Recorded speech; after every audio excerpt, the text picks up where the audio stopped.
আসসালামু আলাইকুম, আশা করি সবাই ভালো আছেন। আজকে একটা ছোট্ট ব্লগ নিয়ে আসলাম। ভাবলাম রোজার পর সবাই ঈদে কোথায় যাবেন না যাবেন তার ব্যাপারে সবাই আমরা এখন থেকে একটা প্ল্যান করি। আর যেহেতু ঈদের ছুটি ঘোষণা হয়ে গিয়েছে, 7 দিনের ছুটি, তো সব কিছু মিলে সবাই এখন থেকে নিশ্চয়ই প্রিপারেশন নিয়ে ফেলবেন কোথায় ঘুরতে যাওয়া যায়। তো আমি আপনাদেরকে সাজেস্ট করবো কক্সবাজারে আপনারা কক্সবাজারে গিয়ে ঘুরে আসতে পারেন। এবং ফালাংজি রেস্তোরাঁ নতুন ব্রাঞ্চ ওপেন হয়েছে, ওখানে গিয়ে আপনারা মজার মজার খাবার ট্রাই করতে পারেন, পাহাড়ি খাবার। ভিডিও শেষে আপনারা ওটা দেখবেন। মোট কথা কক্সবাজারে গিয়ে ঘুরে আসতে পারেন ঈদের ছুটিতে। তো এখানে আমি প্রথমে ছোলা কীভাবে রান্না করতে হয় সেটা দেখিয়েছি। আর এটা হচ্ছে আমাদের নর্মালি ট্রেডিশনাল যে ইফতার, পেঁয়াজু, বেগুনি, শরবত, বুট, মুড়ি, এগুলো দিয়ে আমরা প্রথম মজাটা করেছিলাম। সেই ক্লিপ এখানে কিছু আপনাদের সাথে শেয়ার করছি। আর কিছু ইফতারের টিপস দিতে চাই, সেটা হচ্ছে বুটটা তখনই বেশি নরম হবে, সফট হবে যখন আপনি বুটের মধ্যে একটু খাবার বেকিং সোডা দিয়ে দিবেন। আলুর কী বলা যায়, চপটা বেশি মজা হবে যখন আপনি এটার মধ্যে একটু সামান্য বেকিং সোডা দিবেন, অথবা অনেক আগের থেকে আপনি বেসনটাকে মেখে রেখে দিবেন। আমি বেসনের মধ্যে সব রকমের মশলা দিই, গরম মশলা, জিরা, ধনিয়া, লবণ সব দিয়ে আমার কাছে ভালোই লাগে। বেগুনিতেও দিই, আলুর চপের মধ্যেও দিই। যে ব্যাটারটা তৈরি করা হয় আপনার বেসন দিয়ে, অনেক সময় আমি একটু ক্রিস্পি করার জন্য অল্প করে একটু আমি কর্নফ্লাওয়ারে দিই, অনেক সময় ময়দা 1 চামচ দিই। আর পেঁয়াজুটা তখনই মজা হয় যখন মধ্যে পেঁয়াজের পরিমাণটা বেশি থাকে। আর পাটায় বেটে যে পেঁয়াজু করা হয় সেই পেঁয়াজুটা বেশি মজা, ব্লেন্ডারে বানানো পেঁয়াজু কিন্তু একটু কম মজা হয়। আর ইফতার মানে হালিম।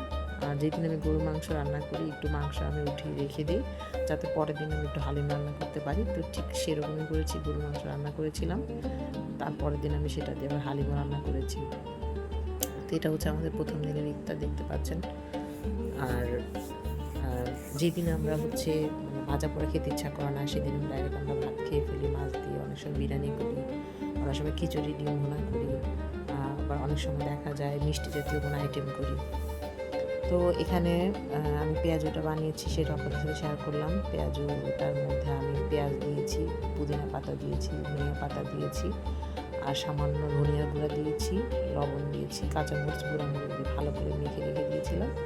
তারপর আমি হালকা প্রথমে জোরে, পরে হালকা ফ্লেমে এটাকে ভেজে তুলে নিয়েছি। তো এই ছিল ইফতার সমাচার। এখন হচ্ছে ঈদের ছুটিতে কোথায় যাবেন। আমরা কক্সবাজারে গিয়েছিলাম, এই ফালাংজি রেস্টুরেন্টে দেখতে পাচ্ছেন। রেস্টুরেন্টের ডেকোরেশনটা খুবই সুন্দর, ভালো লেগেছে, পরিষ্কার পরিচ্ছন্ন, এই জন্য আরও বেশি ভালো লেগেছে। ডেকোরেশনটা তো অসাধারণ। তা আমরা অনেক কিছু খেয়েছি, এইটা এই ভিডিওতে নেই। সবার শেষে ডেজার্ট খেয়েছিলাম 2টা আইটেম, অনেক মতো নামগুলো মনে নেই, কিন্তু খুবই মজার ছিল। একটা মনে হয় স্টিকি বল রাইস, এই যেটা দেখতে পাচ্ছেন, আরেকটা ওদের এক ধরনের পিঠা। স্টিকি বল রাইসটা এত মজা, ঠান্ডা যখন খাবো হচ্ছে আমার ছেলে চিৎকার শুনে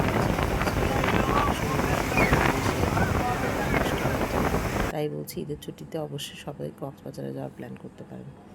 আর এটা আমরা কক্সবাজার কলাতলিতে আমরা বেস্ট ওয়েস্টের হোটেলে থেকেছিলাম। তো ওই হোটেলের খাবারের ভিডিও দেখতে পাচ্ছেন। এই তো, সবাই ভালো থাকবেন, সবার ঈদ সুন্দর যাক, সবার ঈদের ছুটি সুন্দর যাক।